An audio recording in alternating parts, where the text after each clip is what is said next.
Hai guys, selamat berjumpa kembali dengan novel populer viral kesayangan Anda ini. Saat ini admin ingin menghadirkan sebuah novel yang alur ceritanya sangat menarik dan seru. Novel ini berjudul Kaisar Agung Seni Bela Diri.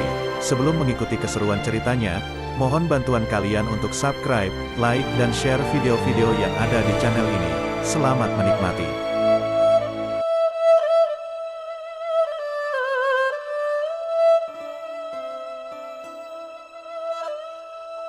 Kaisar Agung Seni Bela Diri, Bab 405, dirampok. Dia memiliki senjata perang tingkat pusaka spiritual lebih dari satu. Groove tampak bersemangat, dengan sekali uluran tangan, dia menarik gunung emas hitam kegelapan dari dantian Luo Xiu. Ini adalah harta tingkat atas, dan ini adalah senjata perang tipe serangan. Groove bermain-main dengan gunung emas hitam kegelapan yang seukuran telapak tangan di tangannya, matanya berkilau dengan kegembiraan. Jelas, harta ini tidak akan dikembalikan setelah berada di tangannya. Selanjutnya, Luo Xiu merasakan dantiannya kosong lagi. Istana kegelapan dan manik hitam kegelapan juga diambil oleh Lina. Kedua harta ini juga tingkat atas, satu untuk pertahanan dan satu untuk dukungan, kata Lina sambil melihat kedua harta tersebut. Terutama manik ini, mengandung energi murni. Dengan memilikinya aku bisa meningkatkan kekuatanku hingga tahap tengah Kaisar Bela Diri. Tatapan kedua ahli tingkat Kaisar Bela Diri itu terpaku pada Luo Xiu. Pemuda dari dunia lain ini tampak seperti sebuah gudang harta karun yang memiliki begitu banyak barang berharga. Swish, dantian Luo Xiu kembali kosong, batu nisan Xuan Ming juga diambil. Batu nisan Xuan Ming adalah inti formasi dari alam rahasia 10.000 monster. Meskipun Groove dan Lina adalah ahli tingkat Kaisar Bela Diri, mereka tidak bisa melihat keunikan harta ini.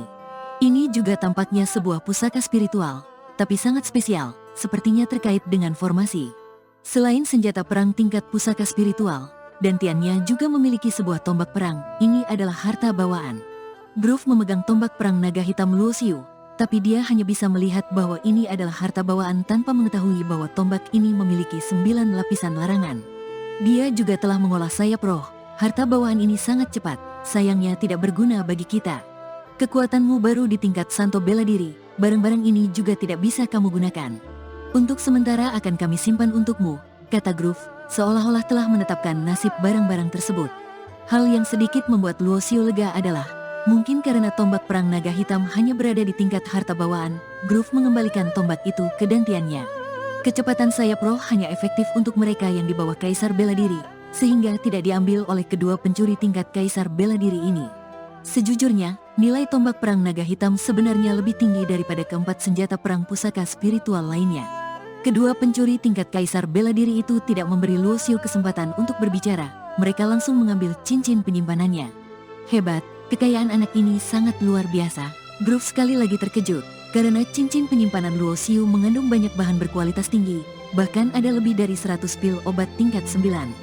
Bahkan bagi seorang Santo Bela Diri, atau ahli tingkat Patriark Bela Diri, kekayaan ini sangat menjengangkan.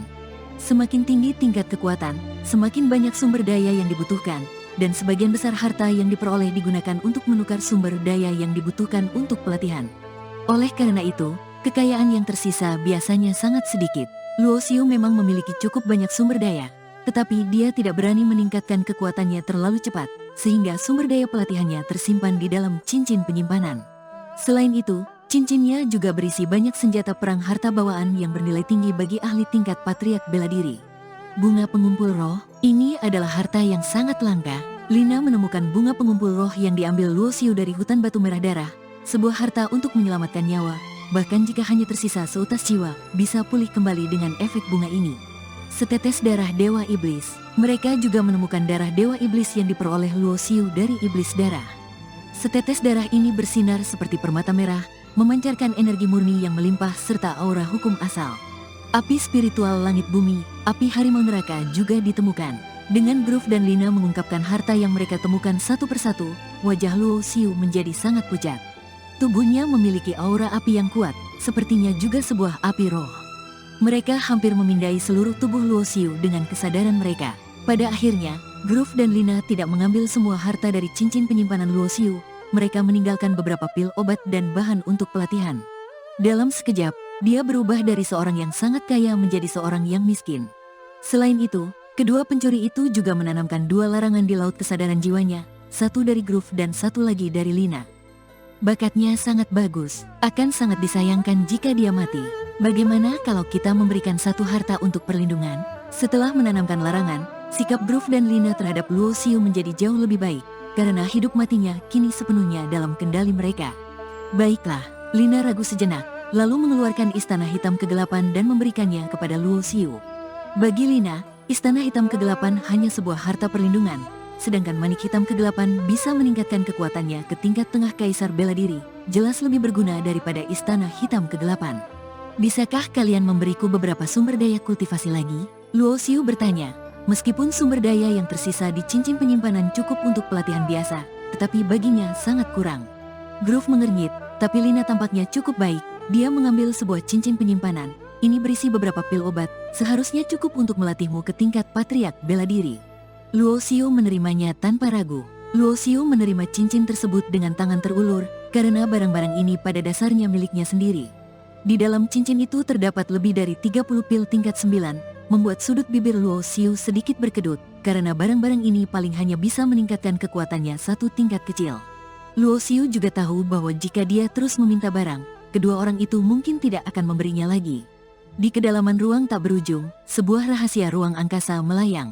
Setelah pengejaran dari luar dunia bintang gagal, berbagai kekuatan di alam samudera bintang belum menyerah mencari Luo Xiu. Mereka bahkan menggunakan segala sumber daya yang tersedia untuk menyusup ke beberapa dunia dimensi di sekitar dunia luar untuk menyelidiki keberadaan Luo Xiu. Pada saat yang sama, berbagai kekuatan tersebut juga mengirim banyak ahli yang mempelajari hukum ruang angkasa untuk mencari rahasia alam rahasia Istana Ungu yang menghilang. Karena mereka tahu bahwa jika bisa menemukan rahasia ruang ungu, mereka akan memegang kelemahan Luo Xiu, yang suatu saat pasti akan kembali. Namun, pintu masuk rahasia tersebut telah dihancurkan oleh Luo Xiu, menyebabkan alam rahasia Istana Ungu melayang tanpa arah di ruang tak berujung, tidak akan berhenti di satu titik tetap. Mencari rahasia ini di ruang tak berujung bagaikan mencari jarum di lautan. Pada hari itu, avatar putih Luo Xiu di menara pelatihan di tengah alam rahasia Istana Ungu tiba-tiba membuka matanya yang tertutup, memancarkan aura yang luas seperti lautan.